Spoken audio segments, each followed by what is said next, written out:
I know the media will not expose or show you this. Let's watch the drama took place in Bondo yesterday.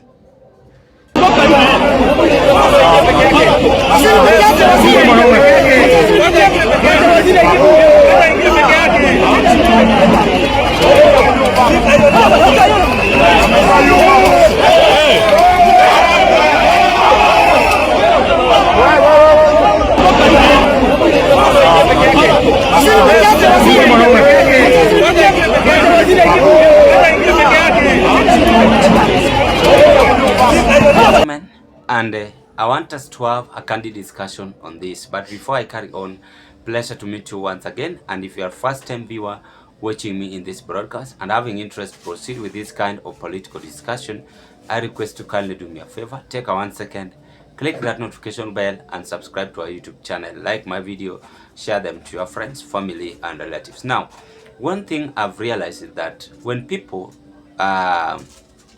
want to see something, they always come out in large numbers and prove to the world that they are so much impressed on the activities going on. But it's normally happen during demonstration. You find Kenyans demonstrating and people are questioning the government. But it's so unfortunate, after all this, now Kenyans will try to fire back themselves, and even some starting throwing stone. And during this process, the police officers always use harsh and cruel movement, and that is what they try to show to the gentleman. I'm being told that from the source of information that they were a man group who came from Tanzania to Mount Raila Odinga.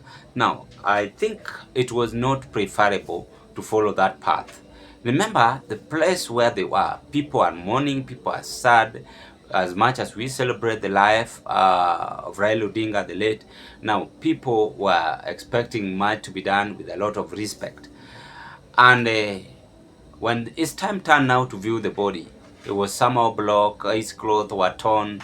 I saw him, by the way, when I went to Kasarani, how police officers were using forces. Then they told us that if you are arrogant and trying to cut short the queues when other people have tried to make a good queue peacefully, then they will deal with you. I think the gentleman was also trying to cut his time short by trying to see other people who make the queue that they are not just a human being. By doing that, I think it forces the GSU and other reg squad to deal with him. But it's a kind of harassment. It's a kind of indiscipline. And to the police officers, I know the GSU, they are no-nonsense men. You are not supposed to use what we call harsh and cruel law in this life. And that is why the other day I advised UD administration that it is preferable, in any case, Murkomen, find time, he should teach police officers how to interact with the people. And that is what normally happens. At the end, you find the tear gas Kenyans, people fight, people now starting to quarrel, chanting, and so on and so on. That is what happened, ladies and gentlemen, as the media will not show you it. But it's we want to thank other social media group for showing us this, and it's a clear indication that these people are supposed to have some knowledge how to interact with people. And even Oburu Odinga said it, Mama Aida said it, that Raila Odinga has been tear gas enough. You should not now tear gas him up to death. It's not making sense at all.